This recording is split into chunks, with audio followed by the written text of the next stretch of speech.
All right, so let's get off of that subject and let's get into the NBA. Talking about the NBA East first. I'll let you go ahead and talk about yours first. See what you Uh, have talking about. I'm sorry. Go ahead. I was just saying, like I have the Celtics at 9-1, and they're playing Golden State tonight. How do you think? How do you think that's game? Oh, I'm loving the Celtics. I think the Celtics are an amazing team so far, and I think they're only continuing to get better and finally gelling.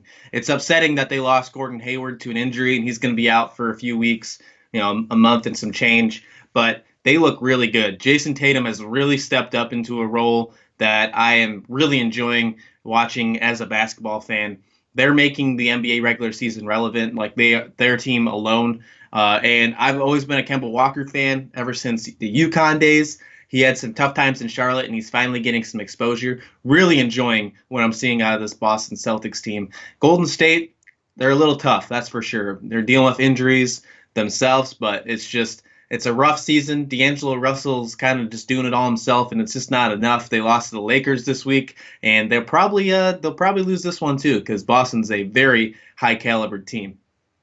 All right, and then I want to go ahead and talk about how the Heat are really good this year.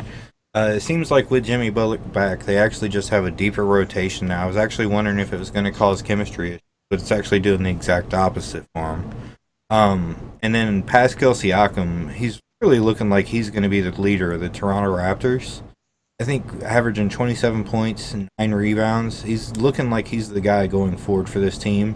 And it doesn't look like they lost. Well, of course, they lost an MVP candidate in Kawhi Leonard, but this team still looks like they're a competing team in the NBA. Giannis Antetokounmpo is having one of the best years I think I've seen in a long time. He's averaging 30 points, 14 rebounds, and 7 assists right now. That's just ridiculous numbers if you ask me. I think he's really going to make a big move going forward, and then we're going to talk about the bad. We got the Knicks and the Wizards down there at the bottom of the league. My big question to you is: Bradley Beal is an All Star, right? I mean, you would think it hasn't been really showing so far this season. Well, I mean, he's had the point performances. His points show that he's an all star. However, his team record is not showing anything of any kind of all star material, if you ask me. And I'm wondering if he's really the leader going forward with this team, or if they need to move on from Bradley Beal. Maybe look to trade him for somebody else.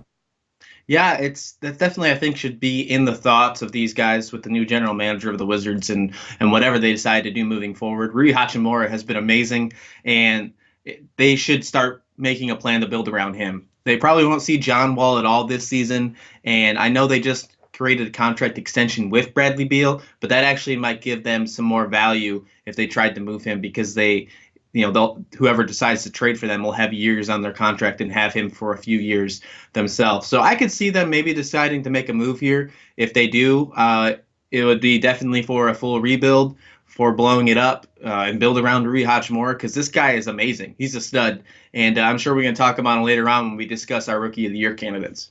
So there's a few teams that stand out when we talk about trading Bradley Beal out of Washington, and one of them that stands out immediately in my mind would be Milwaukee. Easily move Chris Middleton, the younger player, and some picks around for it. Another team that comes to mind would be possibly Minnesota Timberwolves. To put us alongside Wiggins, not to trade for Wiggins, because a lot of people have been speculating to trade Wiggins all year. Wiggins is having his best year so far of his career, and everybody was talking about how he's a potential bust going in. I think he's really showing how good he can be. But let's talk about real quick the Knicks, and the Knicks are bad. Yeah, yeah, they are bad. So what they've been trying to find is a scapegoat. This last few weeks, they had a surprise press conference after their loss with the general management, and they're trying to blame the head coach for, well, we gave him a great team and he's just not capitalizing. Well, when you decide and go out in free agency and miss out on a Kyrie Irving and a Kevin Durant, and you get only some mid-level players that not really many other teams would probably want as starters, but they're your stars, and you expect them to win more than 20 games, it's not the coach's fault.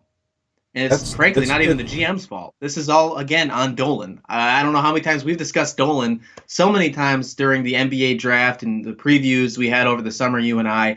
This guy needs to go. And we've Yeah. discussed it over and over again, and it's just not changing. Until that guy is gone, this Knicks franchise is not going to do anything successful. And this season is just proof. So whoever decides to come running for this job, whenever they decide to fire their coach, because obviously he's the scapegoat, and at some point he'll probably be gone, and not many people are probably going to be running to this job because it seems like a career killer right now. It's just right now it just needs to be Dolan needs to go. It almost sounds like we're so bad on Dolan that we're talking like it's about to be an Eddie type situation. They're about to pull somebody off of the street that's teaching a JV team that's up in the crowds yelling at them. That's how bad it is right now in New York. They're about to just start asking fans if they want to come down and coach. I'm literally thinking this could be a real life Eddie. And Whoopi Goldberg ain't going to be the one. It's probably going to be Spike Lee jumping up and going, "I'll take care of this if I have to." Yeah, look, there's a lot of celebrities that like New York Knicks, and it's a great fan base. They love their Knicks even though they're terrible. They are in New York City, so it's not like whoever decides to buy them are going to have a hard time filling seats. If anybody buys the Knicks, it's going to bring seats. It's going to bring ticket sales right off the bat because Dolan will be gone. A lot of these hardcore Knicks fans know that Dolan needs to go. So if it's Spike Lee or anybody out there, any financial Mongol that decides to buy this team and get it out of the hands of Dolan will be a good thing for the NBA and the Nets, or I'm sorry, the Knicks especially. Yeah, absolutely. All right, so let's get on to the West because we got to rambling about how bad the Knicks organization is, as we usually do, because it's such a bad organization. You got to talk about it. Otherwise, you feel like you're not doing your services. But let's go ahead and talk about the good things in the West. And so far,